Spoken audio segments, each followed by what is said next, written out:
This is how I made the Dark One dagger from the TV show Once Upon a Time.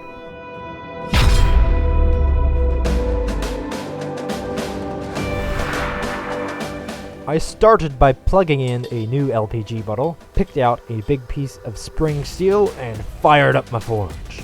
With my paper size guide ready, I took the hot steel and nipped the end off at an angle to make the tip.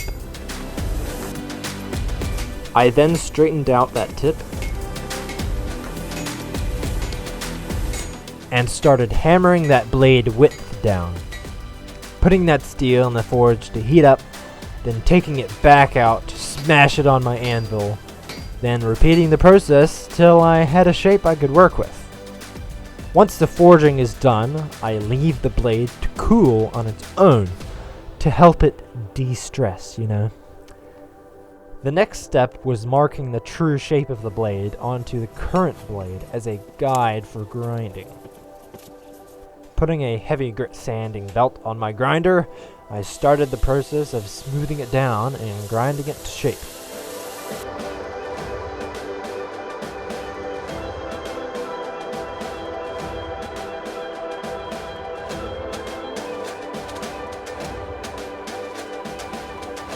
It was then a good time to get the hilt into a usable shape. So using a straight piece of wood, I made a line down the middle, then using a square to make a 90-degree line at the bottom of the blade. I used a hacksaw to cut the extra length off since I couldn't find any discs for my trusty ankle grinder. I then went back to those 90-degree lines we made and cut them to depth. Finding a cutting disc later on, I was able to use the angle grinder to cut close to the 90-degree lines, before finishing that off with the hacksaw again. After that, the blade was ready for grinding in the edge bevels, which I had to mark out first. Going back to the grinder and holding the blade at an angle to get the right edge. Also holding the tip away from the oncoming direction of the belt, so not to accidentally dig into the belt. The blade was looking good at this point. Going with a 240 grit. Wearing the appropriate safety equipment, I spent some time making that blade smooth. When that was done, we were ready for heat treatment. Starting with heating that blade all the way up, then quickly cooling it down.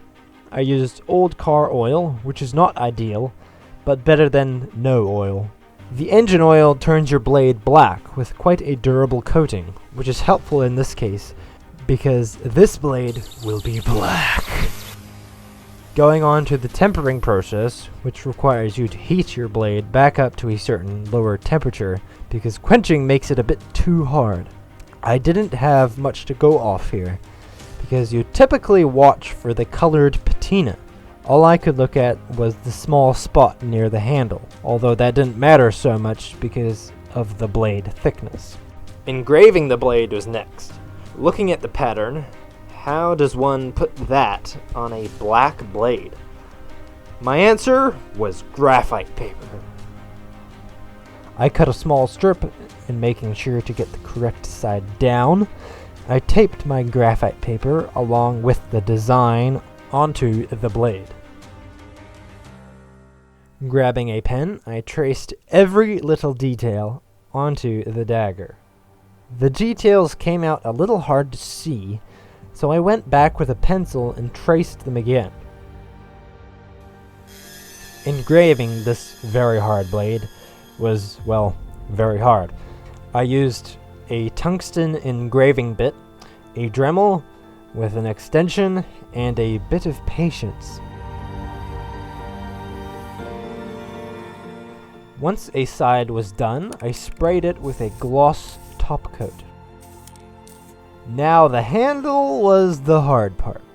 I tried making a foam core version of it to put in sand and pour molten aluminium on top, but I learned the dudes on YouTube actually use thin styrofoam. So, scrap that plan. I gave 3D printing a go, but the first print was more like a weird sword handle in size, so get rid of that. Take 2 for 3D printing was also not to scale, but take 3 was acceptable. I just edited the top part of it, and I was finally ready to make a plaster cast. I started that with slathering a type of beeswax all over the 3D print as a mold release. For the plaster, I measured out 1 kilogram of plaster of Paris and 600 grams of water. Even though it said mils, water mils equates to grams in the metric system. Go the metric system. Try to get the bubbles out, then stick that print in there halfway. I just repeated that with the other part.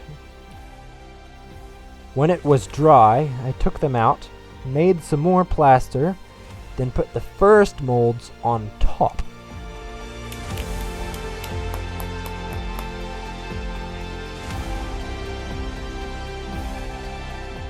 There were a few big bubbles in the cast, but I can work with that.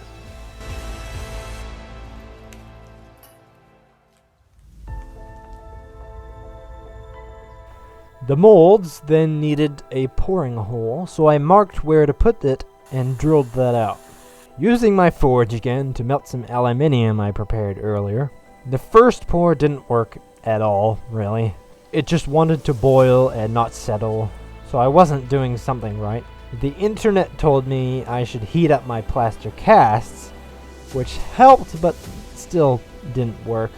Leaving the aluminium to cool off a bit before pouring made a great cast though. Those other guys on YouTube make it look too easy.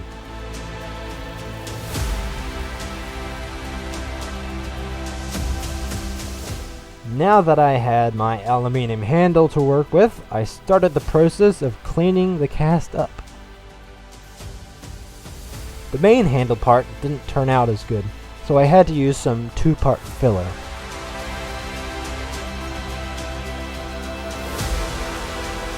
Because I made the dagger full tang, I needed a hole through the handle. Drilling that was quite tense, as I had to make sure I drilled that straight. The handle in the TV show is quite rough in texture, so I put a hammer and punched to the thing, and that worked alright, if it could just stay still. After a bit of detailing with the Dremel, the handle was ready for painting. I chose a hammered effect paint. Some parts of the handle have little jewels in them, so I took some super glue and positioned them where they needed to go. I used some scrap aluminium to craft these little additions that go at the front of the handle. I also painted the heart on the bottom piece. Now all my pieces were ready for assembly. Grabbing some more of that 2-part filler, which is really hard and it actually holds really strong, that is what I used to hold it all together. I tried thread tapping the dagger, but the blade was just too hard. It did give the filler something to hold onto nonetheless. I used some epoxy steel to fit the little fancy bits onto the blade. Then the last step was a bit of weathering, and my Dark One dagger replica was complete.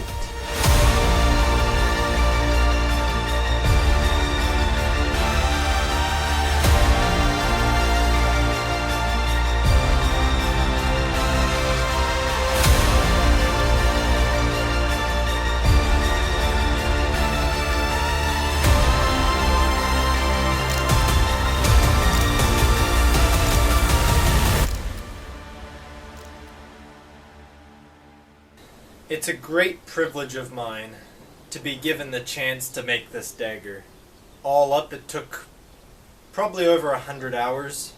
It took a lot of work, but this thing looks really cool. So now it's time to package it up in its box and send it to its rightful owner.